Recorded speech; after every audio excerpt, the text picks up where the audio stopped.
Sasakem Sahu. Welcome back, fam. My name's Tobias. I'm your astrologer, and this show is called Mindflower, where I bring you the astrological insights, the mythology, and the hermetic philosophy that I'm feeling for this moment. The moon's in Pisces today, of course. We are preparing for a new moon on Sunday. Today is Wednesday. It's Wednesday night while I'm filming this. The Venus, of course, is exactly conjunct the North Node in Pisces, right? She's now direct. Mercury's now in Aries, right? Direct as well. And there's been a lot that's happened since the last time I filmed a horoscope. Let's see, Saturn's in the late degrees of Pisces. Neptune has crossed into Aries. Of course, Pluto is in Aquarius. We got Mars in Leo finally after that really long Mars retrograde whole situation in Cancer. So Mars is opposing Pluto. That's very significant. I'm going to be talking about that. We got Uranus, of course, at the late degrees of Taurus. That's significant because this new moon coming up will be in Taurus, even though there's a pretty good separation between them. That's still really important. And this horoscope's really important. And the reason why it's really important is because of the magnitude of what's going on right now in the universe. It's so potent and so powerful and so transformative that, and really because we've been moving out of all this Pisces energy, right? Those who've been following this channel for a long time know that, I've been going on about Pisces forever and ever, particularly 2024, right?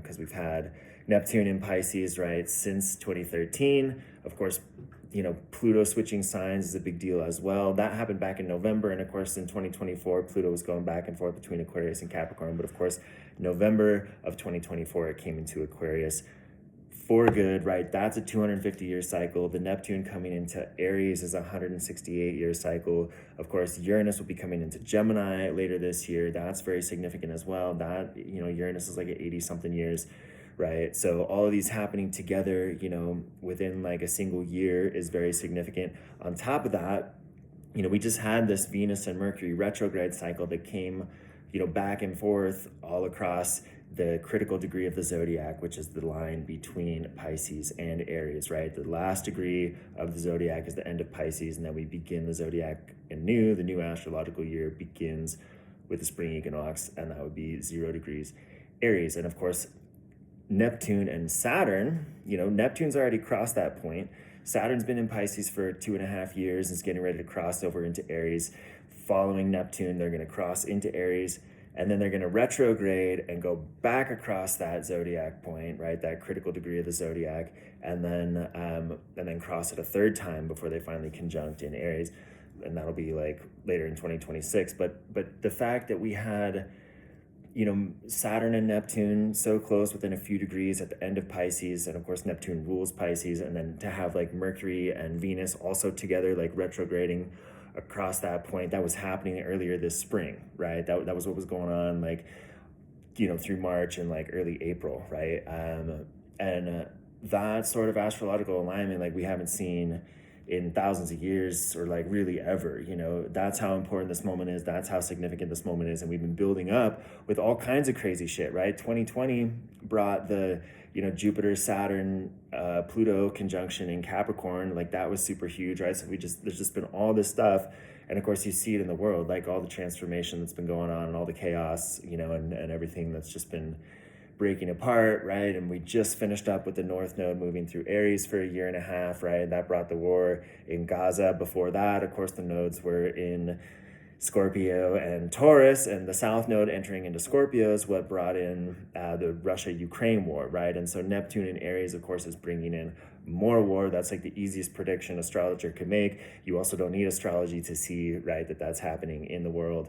And of course, what's happening in the world is also happening on the inside, right? And so the reason why this new moon that's coming up is so important, and why the end of this week is so important, right, is because the lunar cycle, the moon always, this is what the astrologers say too. This is one of the astrology isms, the moon always has her say. So all this crazy shit that's happened, well, the last time the moon crossed this point last month, Mercury and Venus were still retrograding, and Mercury was still in Aries. So when the moon crosses, it's whatever astrological alignments, configurations take place. And then when the moon comes through, that's when you really feel it. That's when the other shoe drops and stuff.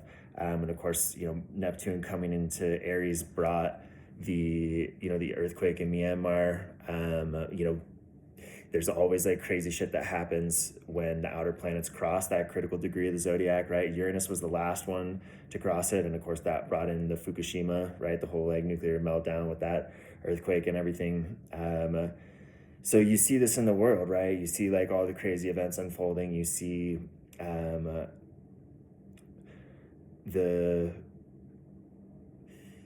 the way that things were, right? The whole Pluto moving through Capricorn from 2008 to 2024, Pluto's the planet of transformation. And, it works by transforming things on the inside. And then gradually that transformation, or, sometimes it's not very gradual, it can feel like really abrupt, right? But for so long, right, it's like so much is changing internally and like under the surface. And then finally, boom, it becomes into the physical reality. And we're seeing that now of like all, Capricorn rules the structures, right? It rules the institutions. And we're seeing like all those basically falling apart, being taken apart, self-destructing, whatever, like the global order, is totally like breaking down, and all the stuff too, like that's been under the surface. Because this is the other thing, right? Like Neptune is, ultimately, like Neptune in the birth chart is where we're asleep, right? It's, Neptune rules, Pisces rules dreams. It's the dream world. It's the voice of intuition that doesn't speak loudly at all. It really speaks in silence, right? It's those inexpressible, unexplainable energies that have to do with like the universal cosmos and like the subconscious energies of life. And Pisces in the 12th house have to do with like personal undoing and like addiction and stuff. It's like the highest of the high and then the lowest of the low, right? Pisces rules jails and hospitals and like institutions where you're not in control. It's like when you're meditating in the cave or when you're on the mountaintop or whatever. And it's also like where we're delusional, even though it's where we're dreams and like it's imagination. And of course, imagination, as Carolyn Casey, imagination lays the tracks for the reality train to follow, right? So it's, the imagination is how we bring things to life, or at least that's part of, that's the first stage, right? They have to come through Saturn in order to be manifested in the physical world. But before we get to Saturn, because we're going to talk a lot about Saturn too, the thing about Neptune and having been in Pisces since 2013 up until now, there's been this emphasis on spirituality and everything's been really messy. And like Pisces is like no rules, no boundaries, like everything's all good. Like, whatever you imagine and dream or however you want to express yourself, whatever. But Aries is the energy of like becoming awake, right? It's the beginning. That's the archetype of Aries. It's like that moment when you wake up from being asleep and like whatever it is that enters into you and instantaneously, you have whoever you are like that's asleep while you're dreaming, that like subconscious imaginal self or whatever. And then the moment you open your eyes, boom, right? Like the conscious identity rushes in, takes over, and that's, it happens again, it's instantaneously, right? Aries is the like spark. And so with Neptune coming into Aries, it's a big wake-up call, in all the ways that we've been asleep. And the thing about Aries, right, is we just had the North Node in Aries, but Chiron has been in Aries since 2018. And that's the same year, spring of 2018 is when Uranus came into Taurus. And this, again, is a drum I've been beating for a long time, right? Because the Uranus and Taurus thing, Uranus is all about liberation, right? Is one of the key words for Uranus, and revolution and revelations and, and shocks and traumas that invite us, into freedom from the known and familiar, right? That's what Jeffrey Wolf Green would say, is Uranus is representing, those forces that free us from, again, the known and the familiar, right? So it's all the AI, it's all the like the crazy inventions, it's like the extraterrestrial conversations. And of course, those are reaching like a new height because of Pluto coming into Aquarius, and Uranus rules Aquarius, right? So as astrologers, we would say that Uranus is dispositing Pluto as it's in Aquarius. So there's all this, again, the technology stuff is going crazy. Like the digital age is kicking off. People have been talking about the age of Aquarius forever and ever, right? Decades. People be like, oh, we're entering the age of Aquarius. I've been like, well, we kind of, like that's a cosmic moment that lasts like 100 years, right? And we're just, finishing up the age of Pisces with a shit ton of Pisces, right? It's going out with a bang. But this Neptune coming into Aries, you know, it's a wake up call. And it's a, you know, because everywhere that we've been asleep and everywhere that we've been delusional, now is coming to the forefront. And Neptune and Pisces have to do with confusion as well. So like, this is the thing. Chiron and Aries, Chiron, again, for those that aren't familiar with the mythology, right? Chiron's the wounded healer. He's like he's an exalted teacher who taught many of the heroes, right? Achilles, Hercules, he taught Asclepius medicine, like all these things. He was injured in a training accident, by his own team. He got hit with an arrow. They had Hydra's poison. He's an immortal. It's an incurable poison. So he like wanders the earth in suffering forever and ever with the unhealing wound. And everywhere he goes, he's like healing everybody, but he can't figure out how to heal himself. And so eventually Zeus takes mercy on him, right? Cuts a deal with Prometheus. Prometheus gets Prometheus off the rock where he's getting his like liver eaten out every day, in exchange to actually die and be freed from suffering. So Chiron, where it is in your birth chart, is like where your unhealing wound is, right? Because all healers, basically, they're just projecting, that we're going around like trying to heal ourselves by healing others. And Aries is our identity as well, right? That spark, that identity, again, that consciousness. And we'll get into like, again, the difference between like the pseudo self and the imperial self, because that is the line, right? Because Pisces is like the imperial self and Aries is like, the ego identity, right? Which a lot of times I refer to as the pseudo self, and that's terminology that I picked up from Michael Tessari. And so there's a lot to cover, right? So we'll just keep on, right? So since 2018, Chiron has been trying to heal our identity. So think about the whole, I guess, 7 years now that it's been of like everything that you've been through with like who you are and your courage and like how you show up to life, to the world, and everything inside you that keeps you from being able to like truly embody like that spark and actually get that spark to light that flame, right? Because Leo's like the burning flame, the shining sun, but in order to get to Leo, you got to first have the spark and you got to feed the spark, right? And so we've all been having to face all our fucked up self-image issues over the past 7 years of like trying to heal all that, while Uranus is also being in Taurus, which is like your self-worth and your values and your bank account. Because like ultimately, this is the most triggering thing always for people, but your bank account reflects your self-worth. Like that's just the truth, and so so having those together, it's been like, trying to prepare us for this new world which is coming. And what I'm saying and why this is so important is this new moon is like kicking it off for real. Because like while Neptune was in Pisces, that's the thing about Pisces. It's like, well, like it can still go any which way. And like, there's no real constraints. So you can kind of like get a bunch of more chances and like, oh, your dreams can come true.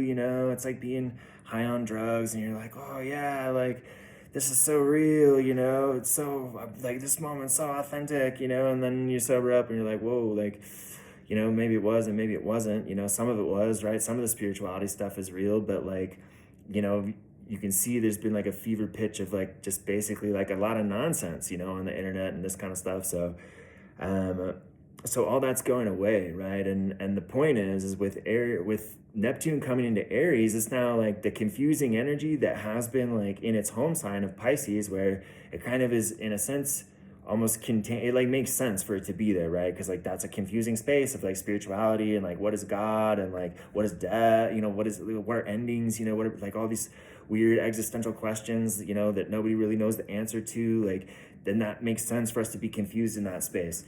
But then when it comes into Aries, it's like, oh yeah, like now, if you didn't figure out who you are over the past 7 years with Chiron there, and especially the North Node being there for the past year and a half, was like, really trying to help us, because the North Node is the karmic path forward, right? South Node is where we've been, North Node is where we're going. So like, again, it was a year and a half of emphasizing the lessons from the prior 6 years of like, this is who you really are. you got to have to heal those fucked up identity issues. You're going to have to get over, you know, your limp dick syndrome or whatever keeps you from going for it and whatever holds you back from like, you know, doing the thing, right? Because Aries is like charge, you know, Aries is like the fuck around and find out energy. And we are definitely in fuck around and find out territory now, as you can tell by like the whole global situation. And so if you didn't heal those wounds, you didn't figure that out, and you don't have your inner light that you're like, yo, fuck yeah, and you didn't revolutionize all your like Taurus shit of like how you make money and how you value yourself and like how you take care of yourself, and like that knowing, that inner knowing that you have the talents and skills and abilities to nurture yourself no matter how crazy and chaotic the world gets, right? What's opposite Taurus? Scorpio, the intensity, the death, the transformation, like all that really hardcore shit. Taurus is like, yo, whatever, like I'm grounded in my fucking like sacred vessel, you know, I know that no matter what happens, like I have the talents and skills and abilities to navigate that. And so for those that haven't done that work, who are still in a place of confusion, now Neptune's gonna make it really fucking confusing. Okay, if you don't know who, like you didn't figure out who you are yet, you didn't find out how to like push through, you know, and find the courage, then like you're kind of basically fucked, right? Like, because now you're never gonna figure it out, right? Because Neptune's gonna be here for a long fucking time, like more than 10 years, you know? Like, so this whole, like, either you're dialed in, right? And, you know, and again, being dialed in is all about having your connection to your imperial self, your intuition. And so we gotta get back to the transits that are happening right now. Because once again, Uranus is in Taurus. This new moon's going to be in Taurus, right? So, and the moon is going to cover this space, right, of what's been going on for the past couple months of like this whole Saturn, Neptune, the North Node, Venus and Mercury retrograding and going direct, all concentrated at the very last degrees of Pisces, okay? And coming into Aries is just like so much pressure on this, like, yo, are you ready to let go of the fucked up patterns? And because this new moon's in Taurus, it's being disposited by Venus because Venus is the ruler of Taurus. And so it's all about the Venus stuff. And the Venus stuff is the money stuff and the relationship stuff. And so everybody's got like on their mind, how am I gonna make money, or how am I gonna fucking find love, or like make this relationship shit work, or one or the other. And it's been like this whole fucked up thing. You know, but it shouldn't be, because the whole fucked up thing is all the, like, God and the universe trying to be like, yo, this is the shit that needs to go. Like, that whole shit that's not working, like, if you have a question about it, the answer is the one you don't want to hear. Like, if you're like, oh, is my girlfriend cheating on me? If you have to ask, the answer is yes. Like, oh, is this relationship gonna work? If you have to ask, the answer is no, right? Like, you know, is this ever gonna get fixed? Like, is this job ever gonna, if you're asking that question, the answer is no, right? Or, you know, or yeah, it's like whatever you don't want to hear, right? Because that is you denying your inner knowing of what you already know isn't fucking working, but you're still gonna go back to it, you know? And like, that's what's so important about this moment, is because like, there was like infinite do-overs while Neptune was in Pisces, and especially like with Pluto in Capricorn, it's like, yeah, you're going against the grain, you're going against the system. Like Pluto loves that, like, you know, like, and then with Neptune in Pisces, it's like, yeah, you get like unlimited do-overs, you know, like you could just do it all again, like, because none of it really like matters, because like nothing kind of matters in Pisces, you know? And so we're like, there are no more do-overs, there are no more fucking second chances, like there's no more grace. There's no more time. Like Pluto's opposite fucking Mars right now. It's like the fears are real. Like you either are in your heart and you're in your courage and you have your fucking power and you know your value and you're ready to make it happen in this world, and you know the people that you need to be around to make it happen in this world, or you're still confused and hanging on to some fucking dumb shit that's gonna fuck you over so hard. Because what's gonna happen right now, you know, the moon is behind. The moon's at like 17 or 12 degrees or something, and then we got, you know, like as I'm filming this right now, Venus is on the North Node. And that's a very difficult place, because Venus much prefers the South Node, right? Because the South Node is the comfort zone. And Venus loves to be comfortable, you know, and have all the like luxury and the chocolates and the fucking blankets and like the cuddle puddle, you know? And that's like South Node energy of like, oh yeah, let's just like stay where it's comfortable, you know, and just like indulge, whereas the North Node is like, no, you're getting out of your comfort zone, right? And because it's in Pisces and it's like, you know, the last decan of Pisces is like 26 degrees Pisces. It's like you have to be in tune spiritually to your spiritual path, to your spiritual cause, to your spiritual fucking purpose, whatever that is. It doesn't mean you have to be like, oh, I'm a fucking like Zen, whatever. Like, it doesn't mean you have to be participating in like, you know, whatever spirituality fucking economy. You know, it just means that you know your path that comes from within and like the inner voice, right? And this is the whole thing. This is a relationship between Aries and Pisces, and this is the whole relationship between this like line, you know, this dividing line of separating Aries and Pisces, because Pisces is the, you know, represents the imperial self. It's the subconscious. It's the part of us that's still connected to like the everything and the all. And that's where the intuition lies. And that's where the seed of creativity lies, because that's where the imagination is, because the imagination is what allows us to navigate the world, right? Any problems that arise, you solve them through first imagining solutions, right? And you do that by engaging with the world and engaging like physically with the problems. The mental mind, right, which really is more like Gemini, but it begins again in Aries, is like the emergence of consciousness, right? There's this like subconscious, you know, instinctual, imaginal function, which is the base layer for like all life and all the universe. That is the creative spark. That is the metaphor of like man being made in the image of God, is like the fact that we have that so powerfully. And then there emerges from that a spark, like from the darkness emerges the spark, okay? And this is why Hermetic philosophers and like anybody that's super serious about fucking magic and truth knows that like the feminine principle was the primary principle, right? Because before there was anything, there was nothing. And so nothing ultimately had to contain the potential for everything. So in a sense, the nothingness was pregnant, right, with the potential for everything. And from that emerges the spark that then like begins to illuminate, right? It begins to illuminate. But the problem that can happen, and this is where the Chiron and Aries stuff comes in, is like the light begins to shine too brightly. And you know how it is, like when you're trying to be in the dark and see in the dark, but the brighter your light is, the more focused your beam is. You like have this super illuminated part, but the darker everything else gets, so you can't even see. And that's the same thing where it's like, if you're so attached to your ego identity wounds and like, oh, I want to be with this person, I have to have this job, and I'm not listening to the message from God and the messages of like this whole fucking Venus retrograde, which just showed every fucking problem that you have, of like whether it's drug addiction or like all the Pisces stuff or like the fucked up identity stuff or the like weird relationship stuff, you know, or just anything that's related to like the self-worth shit that you still haven't healed and you still haven't figured out, you know, and that all has just been highlighted. You know, and because Mercury is retrograding over that spot, it's like you couldn't figure it out. You just had to like feel it and go through it and take the lessons from it. But if you don't take the lessons from it, then what's going to happen, right? Is like once Venus crosses into Aries and crosses over Neptune, for a second, it's going to be like, oh, it's all good. Like, we made it through the storm. That was just a rough patch. And like, now we're back on track until later this fall when Saturn and Neptune going to retrograde back over that spot. And then you're going to get fucking triple wrecked.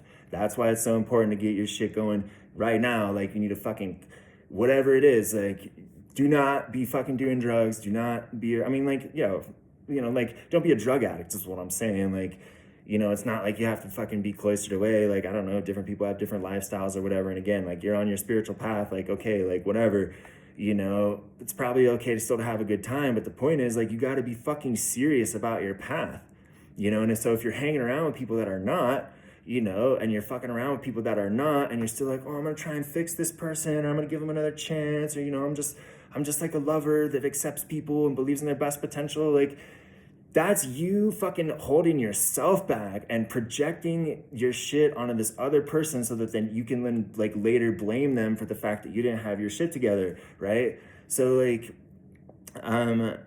yeah, so that's why this is so important, because like what's going to happen is the moon's going to cover this whole space.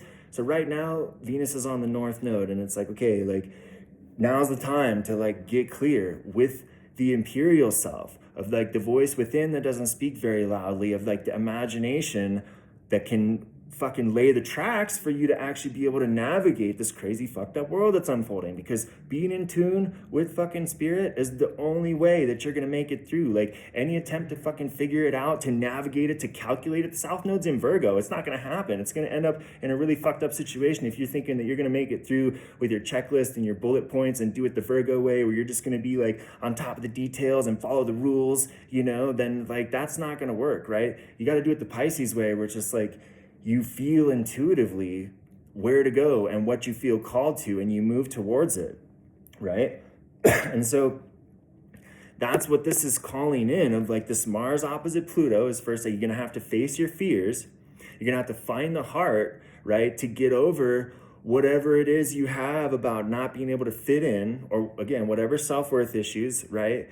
And then, you know, find a way to execute, right? Because there are no more do-overs, there's no more practice time, there's no more fucking trial runs, you know? Like, this is the now or never moment. This is the sink or swim moment. And if, like, you didn't get the message in 2024 or 2020, like, you know, I mean, it's been all building to a head, and you don't need astrology to have seen that in the world. And the thing is like, after Venus hits the North Node, then she's gonna hit Saturn, and Saturn is gatekeeping this like a motherfucker, right? Because this also is like the birth canal, right? Because when you're in the womb, you're in Pisces, you're in that like subconscious, totally connected, totally like all my needs are provided for, you know, and I'm safe and I'm warm and it's dark and like I'm just kind of in the dream world. And then boom, you come out the birth canal, and it's like, boom, you're in Aries. Like, you take the first breath, spirit enlivens you, the fucking eyes open, you start crying, you're like, what the fuck is this physical reality? Like, where the fuck am I? And Saturn is all about that shit, dude, because Saturn is the gatekeeper. And the reason why Saturn's the gatekeeper is because Saturn is the planet that is the farthest away that you could see with the naked eye if you were in like Egypt or fucking Rome or whatever. Like, and even to this day, right, I actually sort of, you know, I believe that there's other traditions that were actually still tracking Uranus back when the skies were not as dark, but that's kind of a tangent. Point is, Saturn was determined to be the edge because it's the farthest away, it moves the slowest, it's the dimmest. So it delineates the physical reality, it rules boundaries, structures, containers, your spine, you know, your fucking like discipline, you know, rules Capricorn, you know, it's the ancient ruler of Aquarius. So it has everything to do with your persona and how you show up in the world. And Saturn is the one that says what comes in and what does not come in. And it also says, you know, it rules time, which is the ultimate boundary for everything. So in a sense, you know, it has a strong relationship with death, even though Scorpio is more of the death energy and Pisces is like even more of the death energy.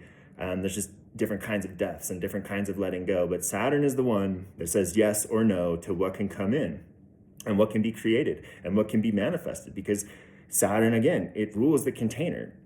And the container for your creative expression is the lifestyle that you live and the habits that you live and the fucking integrity that you have in your own creative process and in your own truth and to your own fucking spiritual message and spiritual purpose, right? And Saturn has been in Pisces with Neptune in Pisces.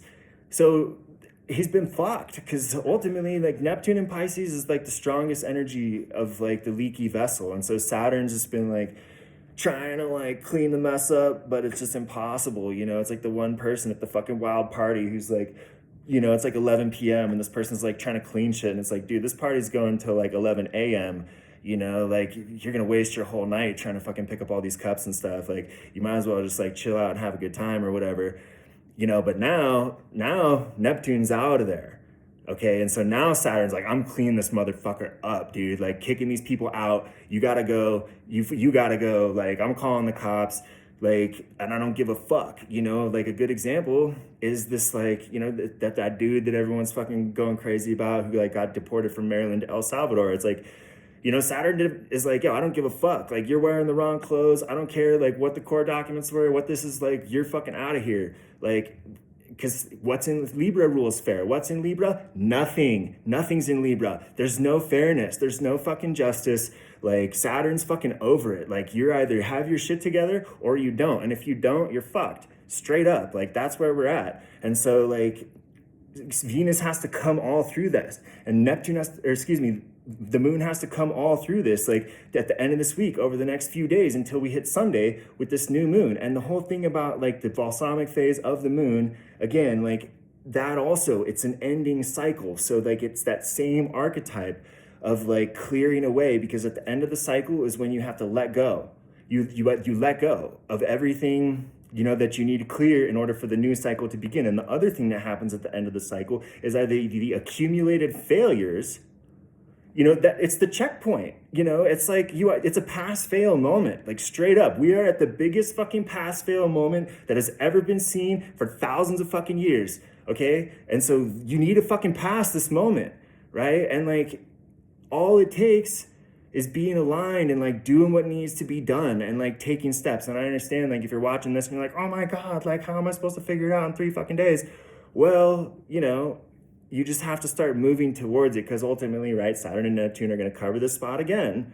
But you don't want to wait till then, because by then it, like, you can't, like, you have to start now is what I'm saying, because again, like, this is the death moment and the birth moment. And so like, in order for your new self to be born, the old self has to die. And so like, either you can show up to this moment and be like, okay, like either the accumulated failures are basically gonna fucking sink me and I'm gonna go down with the ship and basically have to go all around the same fucking loop again, only it's gonna be even worse and even shittier, because there's no more do-overs and there's no more grace and there's no more second chances and there's no more fucking benevolence, and everything's gonna be like hard as fuck, right? And then this new moon, right? Like, so that's happening like on the fucking like cosmic, like with all the outer planets crossing this point. And now the moon is doing that in like the more local, you know, it's like, what I'm trying to say is like, there's the long cycles, which is like the 168 year cycle of like, okay, like it's time to fucking like move through the end of this 168 year pattern, like as a collective, as Saturn's being like, okay, like we got to move through the end of this like 28 year cycle of,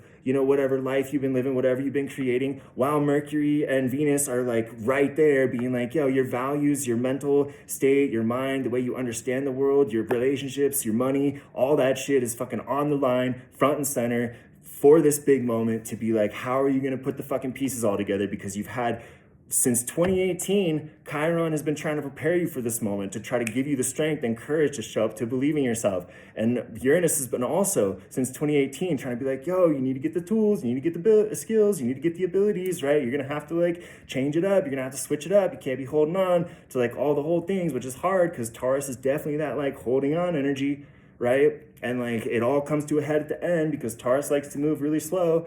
But Uranus is actually like, yeah, that's fine. Like we could totally leave it till the last minute, and then I'll just fucking blow the doors off this bitch in like 30 seconds, like after 8 years of, you know, fucking build up.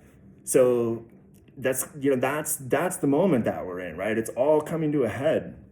And so you need to let go of the shit that's holding you back, whatever it is. And you'll know what it is, because like your relationships and your bank account have been telling you what it is, and your lifestyle has been telling you what it is, and the way you've been showing up to your integrity has been telling you what it is, because this full moon is taking place opposite Lilith. Okay, so we're gonna have the moon and the sun in Taurus, and, you know, with Uranus in Taurus as well, and then Mars is up here in Leo, right, opposite Pluto in Aquarius, and then we have Lilith over here in Scorpio.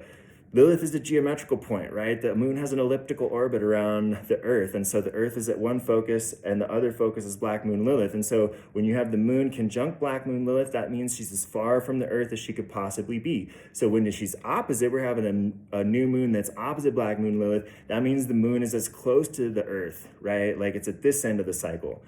And so that lunar energy is going to be coming in really strong. And again, like everything that's been happening over these past, like over this spring, like this is the moment when it all comes to a head. This is the moment where it's like whatever decisions, you know, whatever actions that you've been feeling like you need to take, like you need to take them, you know, you need to get to it. And like Rome wasn't built in a day, right? So like, you know, like it's not like you're going to be able to like restructure everything, but you need to have that energy within of like taking the steps toward it, initiating, right? Because that's what Aries is all about. You have to start the process. You have to show up to your new life. And that means letting go of your old life. And like, God bless the Leo King, dude. That motherfucker is the man, dude. And anybody that wants to learn astrology should sign up for High Vibe TV. It'll be the best $13 you spend every month. And like, to use his fucking phrasing, it's like, you have to let go of the biggest dream that you've ever had so that fucking the universe and God can bring in the bigger dream that you could never even imagine how dope it is, right? And it's all about being able to show up with your spiritual self in alignment, right? And with your purpose of knowing who you are and why you're here, and going after it with courage, and not giving in to like all the weird fears and pressures that come from like the collective and the subconscious conditioning and all that shit, right? And like, that's really tough, you know? So let's see, 34 minutes. I mean, I wanted to talk about relationships because like a lot of people have been going through like relationship stuff, and I've been getting a lot of questions about relationships. So, you know, to wrap it up, as far as like the segment about this horoscope goes, is like, I really can't overemphasize how important it is to like clear your life of all the shit that you already know needs to go.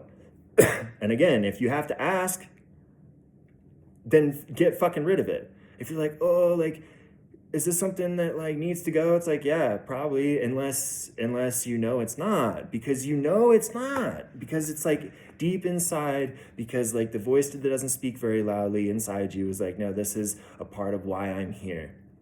So like, if it's not part of your spiritual mission, if that person is not part of your spiritual mission, if the job is not part of your spiritual mission, you got to start making moves, right? And you don't have to, you know, it's not like you need to get a new job in the next 3 days, but you need to like initiate that process. Okay, it's not like, you know, if you're living with your partner and you've been like, fuck, dude, I need to dump this motherfucker forever ago.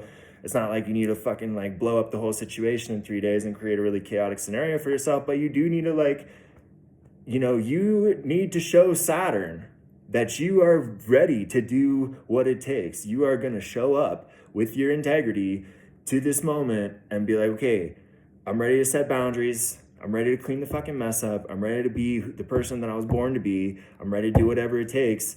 And like, you know, that's the thing. Saturn takes his fucking time. You know, Saturn moves real slow.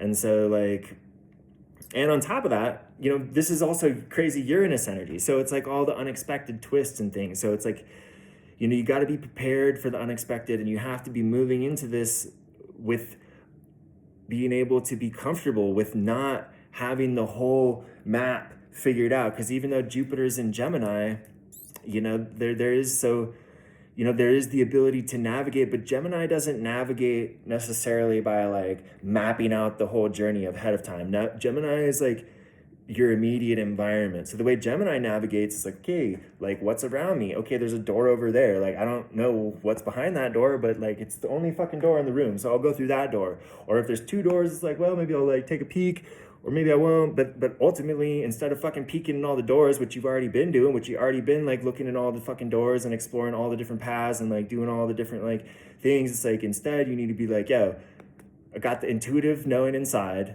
and like that's linked up with, you know, the Gemini navigation, and being like, cool, like I actually know that it's this door, even though there's these other doors over here, right? And so yeah, so as far as relationships go, you know, and how to navigate this stuff, and part of how you can tell, I mean, this is part where the astrology comes in, where it's like, you know, if you do need to look shit up because you're like, oh, like I'm kind of, you know, even though I heard everything you said, but I still just like need to fucking figure it out. Like, well, actually, you know what? I'll save that for another video, to be honest. Like, I've just ranted and raved forever, and it took me a while to get rolling. And this is already like almost 40 minutes long. So let me just try to wrap it up, and then I'll hit you guys, you know, with the like relationship video here shortly. So just to recap, the moon is closing out this lunar cycle to create a new beginning, right? And this new beginning is coinciding with an extremely rare alignment of planets all on the spot of the zodiac that represents new beginnings. And that spot of the zodiac also represents the part of your subconscious that interfaces with like your consciousness that you experience when you open your eyes. And so it's so important to make sure that that interface is clear and that those messages are coming through clearly and that you're listening to them and that you're following them. Because otherwise Saturn is going to fuck you over so hard. And then Uranus and Pluto and like all the fucking outer planets are just going to run a train on you forever, you know? Like maybe not forever, but for like quite a while, right? Because the other part about this, and this is another like Leo King thing, you know, it's like the outer planets, you know, have been in feminine signs. And so we've been experiencing the feminine aspects of the divine, right? Because Pluto's was in Capricorn, and Uranus has been in Taurus, and Neptune's been in Pisces, and these are all feminine energies. And now we're coming into like air and fire, and you can see this, right? You can see the masculine energy like reasserting itself in the world, you know? And so it's gonna be more of that like Old Testament type divinity coming through, you know? And so again, being able to be in your spiritual truth of knowing who you are and being firm and strong with your spark and your flame and your fire and your heart and your courage, because Pluto, you know, Aquarius is the sign of humanity, and Pluto is gonna, you know, over this whole next 16 years or however long it is, Pluto's going to transform what humanity is and our understanding of what humanity is. And like, I want to talk about the alien stuff too, right? Because this shit fucking bothers me, because everyone's like, oh yeah, we're going to find out about the alien origins and all this kind of shit. And this is the whole, you know, that actually arises from the schism, you know, that takes place from what I was talking about. So you have the imperial self, which is like the imaginal self, and then you have like that left brain, rational, fucking deterministic, like materialistic mind of like, oh, the physical reality is all there is, and like we can fucking calculate it all like out exactly with math, and like we already know everything there's to know about the universe, and like, you know, we only live this one life, and like all that matters is like my fucking 401k and like following the recipe and like all this kind of shit.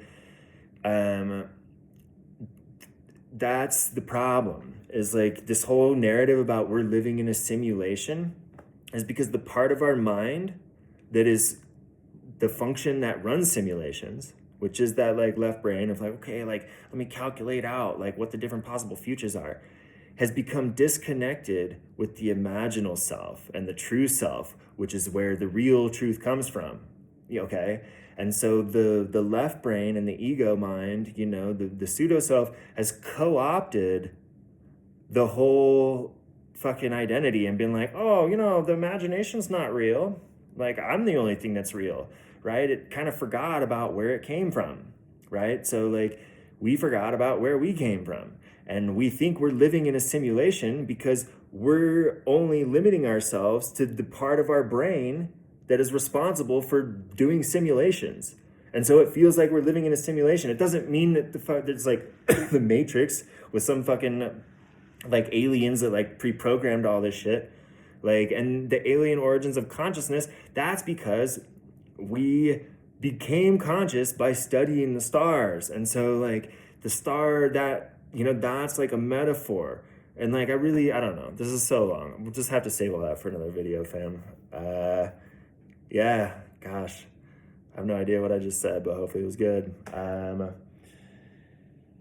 Vaheguru Ji Ka Khalsa, Vaheguru Ji Ki Fateh.